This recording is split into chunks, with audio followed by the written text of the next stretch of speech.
చెన్నైలోని అన్నా యూనివర్సిటీలో లైంగిక వేధింపుల కేసులో మహిళా కోర్టు సంచలన తీర్పు వెలువరించింది. దోషి జ్ఞానశేఖరన్కు 30 ఏళ్లు జైలు శిక్ష విధించింది. 30 ఏళ్ల జైలు శిక్షతో పాటు 90,000 జరిమానా విధిస్తూ తీర్పు వెలువరించారు ప్రత్యేక కోర్టు న్యాయమూర్తి రాజలక్ష్మి.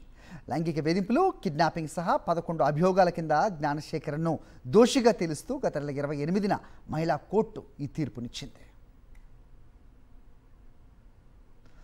2024 డిసెంబర్లో అన్నా యూనివర్సిటీ క్యాంపస్లో 19 ఏళ్ల విద్యార్థినిపై లైంగిక వేధింపుల వ్యవహారం తీవ్ర సంచలనమే రేపింది. స్థానికంగా బిర్యానీ అమ్ముకునే జ్ఞానశేఖరన్ ఆమెను బెదిరించి వేధింపులకు గురి చేసినట్టు విచారణలో తెలిసింది.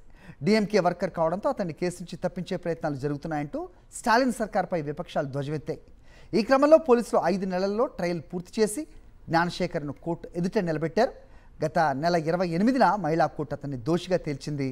తాజాగా శిక్ష ఖరారు చేసింది. చెన్నైలోని అన్నా యూనివర్సిటీలో లైంగిక వేధింపుల కేసులో మహిళా కోర్టు సంచలన తీర్పు వెలువరించింది. దోషి జ్ఞానశేఖరన్కు 30 ఏళ్లు జైలు శిక్ష విధించింది. 30 ఏళ్ల జైలు శిక్షతో పాటు 90,000 జరిమానా విధిస్తూ తీర్పు వెలువరించారు ప్రత్యేక కోర్టు న్యాయమూర్తి రాజలక్ష్మి. లైంగిక వేధింపులు, కిడ్నాపింగ్ సహా 11 అభియోగాల కింద జ్ఞానశేఖరన్ను దోషిగా తెలుస్తూ గత 28న మహిళా కోర్టు ఈ తీర్పునిచ్చింది. 2024 డిసెంబర్లో అన్నా యూనివర్సిటీ క్యాంపస్లో 19 ఏళ్ల విద్యార్థినిపై లైంగిక వేధింపుల వ్యవహారం తీవ్ర సంచలనమే రేపింది. స్థానికంగా బిర్యానీ అమ్ముకునే జ్ఞానశేఖరన్ ఆమెను బెదిరించి వేధింపులకు గురి చేసినట్టు విచారణలో తెలిసింది.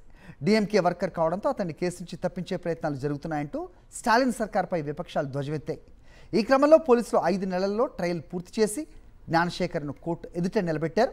గత నెల 28న మహిళా కోర్టు అతన్ని దోషిగా తేల్చింది. తాజాగా శిక్ష ఖరారు చేసింది.